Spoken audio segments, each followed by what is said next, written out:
Do you like busy days in the KHL? I do. That means you're guaranteed to see a bunch of awesomeness, and today is no exception. My name is Andreas Sachenko, and this is your daily KHL update. Amur hosts Dynamo Moscow. Home team has been doing well recently, but do they have what it takes to beat the reigning champs?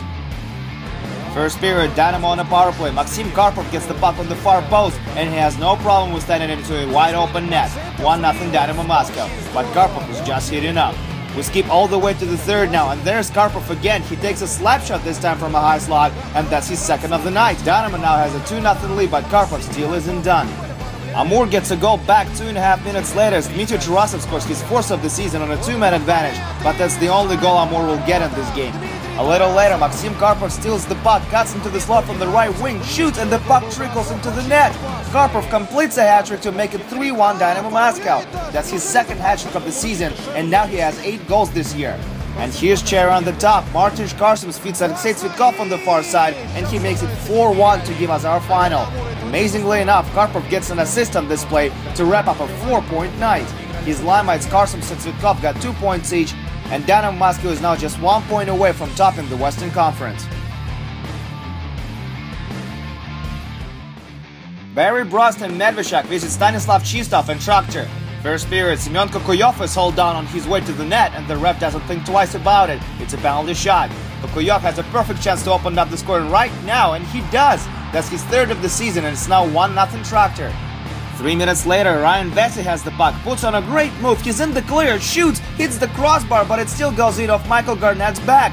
1-1 as Ryan Vesey scores an amazing goal that should make it to the top 10 chart of the week. 35 seconds later, Yevgeny Kuznetsov wins the puck in the offensive end. Looking at his options, feed Jan Bulis in the high slot, and he makes no mistake. 2-1 Traktor as Bulis nets his 5th of the year. Kuznetsov with his 6th assist. Late in the second now, Anton Glinkin carries the puck, makes a neat turn, feeds Andrei Kostitsyn in the slot, and he roofs it for his 7th of the year. 3-1 Traktor now as the home team scores a pretty one. Just a few seconds left in the period now. Traktor's on the power play and they get another goal. Patrick Contiola scores on a rebound to ruin Medveshchuk's confidence. It's 4-1 Traktor now. Early in the third, Traktor puts a ball on it with another power play marker by Patrick Contiola. He tried to feed Stanislav Chistov on the far side, but Medveshchuk scored in their own net. Contiola scores his 2nd of the night and 7th of the year to give Traktor a solid 5-1 win over Medveshchuk. Contiola and Kostitsyn finish the night with 2 points each, and Traktor surpasses Admiral for 7th spot in the Eastern Conference.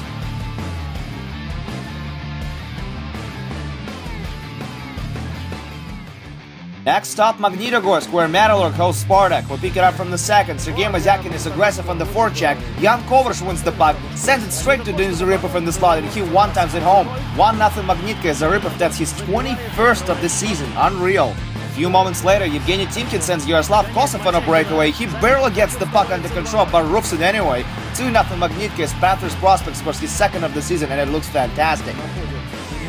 Shortly after that, Magnitka enjoys another odd-man rush. Mazyakin feeds Viktor Antipin, and he scores his 3rd of the year to make it 3-0 Metalurg.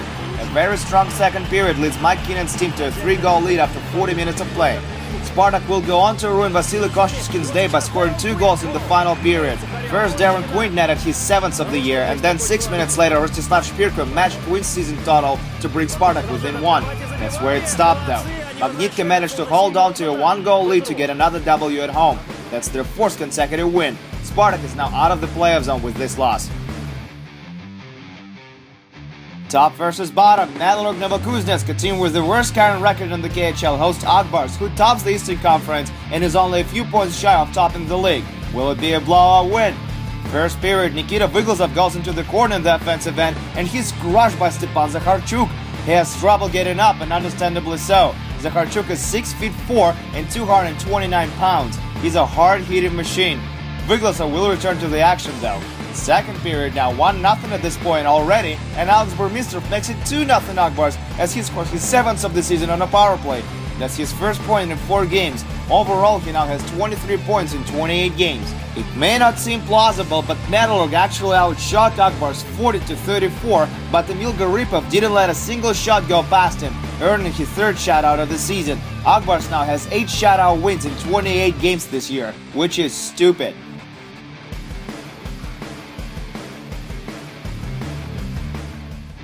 Welcome to Riga, Latvia. Pre-game shows never get old here. Tonight, Dynamo hosts Automobilist. Your starting goals are Evgeny Labanov and Michael Telkvist. First period, Mix Indrishis has the puck on the right wing, feeds Vitaly Pavlov. He has a clear pass to the net and he scores 1-0 Dynamo Riga. Great play by Indrishis. He really made this goal happen. Pavlov nets his third of the season. Later in the period, Dynamo performs a neat tic-tac-toe play and Kyle Wilson finishes it off with his 11th of the season. Marcel Hossa and Paul Shakura drove the assist on this thing of beauty. 2-0 Dynamo Riga after 20 minutes of play. No scorer in the second, so we move on straight to the third. Alexei Simakov has the puck, he goes behind the net, wrap around, and the puck just slides into the far corner and bounces right back into the crease. Confusion follows, but that's a goal. Simakov scores his fourth of the year, and he brings Automobilist within one. Midway through the final frame, counter-attack for Dynamo. Mix Indrishis has the puck again. He has his eyes on Marcel Gashchak the entire time, feeds him for an open net shot, and the Slovak doesn't miss. 3-1 Dynamo Riga as Gashchak scores his second of the season, and Mix Indrishis picks up his second point of the night. And that's how this one is gonna end. 3-1 Dynamo is your final. Mix Indrishis is the first star of the game with 2 points. Riga is still third in the Western Conference. Miloš Ržiga and struggling Avangard visits Bratislava, Slovakia to play Slovan. Both teams need points badly. We pick it up from the second period. Dmitry Semin gives the puck to Sergei Kostitsyn, goes into the slot, gets the puck back, and scores 1-0 Avangard. It's not unusual for Avangard to score first. It's holding on to the lead that gives them trouble.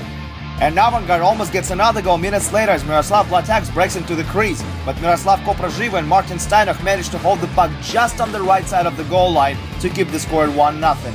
Call it luck, call it skill, but the bottom line is, it stayed out. Shortly after that, Slovan with the man advantage. Milan Bartovic goes for a solo dash and scores. It's a beauty. Even Steven on the board again as Bartovic scores his 8th of the season. 4 minutes later, Avangard loses the puck in the neutral zone. Petr Olvetsky gets it, skates up, shoots, and he beats Mateo Garan. 2-1 Slovan. Olvetsky scores his 3rd of the season. It went just over Garan's pad, and just like that, Slovan gets the lead in this one. Third period, Avangard loses the puck in their own end this time, and that leads to another goal. Michal Miklik scores his 9th of the season from the slot off Milan Gudacek's assist. 3-1 Slovan, and Avangard's body language tells you everything you need to know. This one is over. 3-1 Slovan is your final. Avangard loses their 5th consecutive game, and they're now 11 points away from the playoff zone. Ivan Lisutin stopped 34 shots during his 5th shutout of the year, and Vitis beat Admiral on the road 1-0. The only goal was scored by Aradze Yazov, his first career KHL goal. Vitis is now just 3 points away from the playoff zone. Jonas Enlund scored 2 goals and had 3 points in the game against Torpedo, and Sibir won this one with a score of 3-1.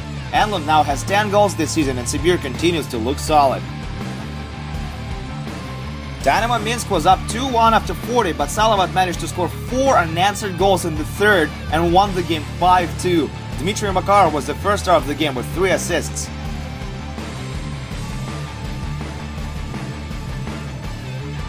Martin Sibek and Roman Leluchin scored their 5th of the season each, and Matt Dalton stopped 43 shots for his first shutout of the season to bring Neftekhimik a W on home ice over Donbass.